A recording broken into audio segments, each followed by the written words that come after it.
Hello বন্ধুরা, আমি এখন আছি দত্তপুকুর রেলওয়ে স্টেশনে টিকিট কাউন্টারে টিকিট কাটতে চলে এসেছি।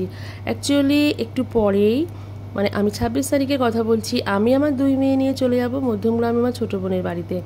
27 তারিখ ফার্স্ট মর্নিংয়ে আমাদের ডেস্টিনেশন হলো মন্দারমণি। আর আমি দেখো এখন বাড়িতে এসেছি, এসে 2 মেয়েকে জিজ্ঞাসা করছি টিপটা পরবো কি পরবো না। কারণ টিপ পরতে ভীষণ ভালোবাসি, কিন্তু মাঝে মাঝে টিপ পরলো ওরা কীরকম বলে টিপটা মা ভালো লাগছে না। সে নিয়ে দিকে ছোটো মেয়ের কী একটা ব্যাপারে যেন মুডটা অফ হয়ে গেছে, মাথাটা একটু গরম আছে। তো যাই হোক, আমরা 27 তারিখ সকালবেলায় মন্দারমণি চলে যাচ্ছি। তারপর ইচ্ছা আছে মন্দারমণি 2 দিন থেকে ওখান থেকে আবার দিদির দীঘা 2 দিন থাকবো।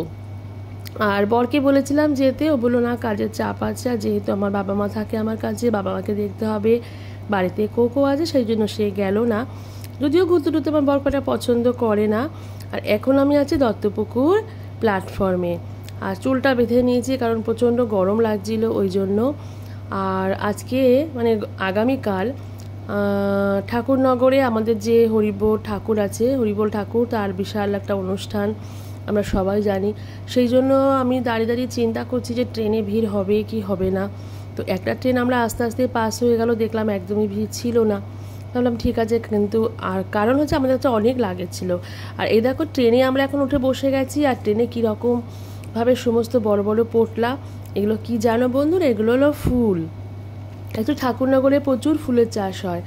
তো আমার পাশে এক দিদি বসেছিলেন, আমি ওনাকে জিজ্ঞাসা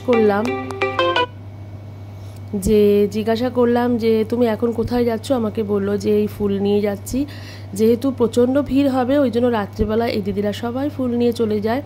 উনি বিক্রি করবেন দমদম ক্যান্টনমেন্টে। তো এই ব্লগটা তোমাদের কেমন লাগলো অবশ্যই জানিও। আর ট্রেন ছেড়ে দিয়েছে, আর কি বলবো, ভালো লাগলে কমেন্ট করো, লাইক করো, পাশে থেকো। ও হ্যাঁ, অপেক্ষা করো পরবর্তী ব্লগগুলোর জন্য, কারণ পরবর্তী ব্লগগুলো সবটাই কিন্তু থাকবে মন্দারমণি বা দীঘা নিয়ে। তো এখনকার মতন রাখি বন্ধুরা, টাটা বাই বাই।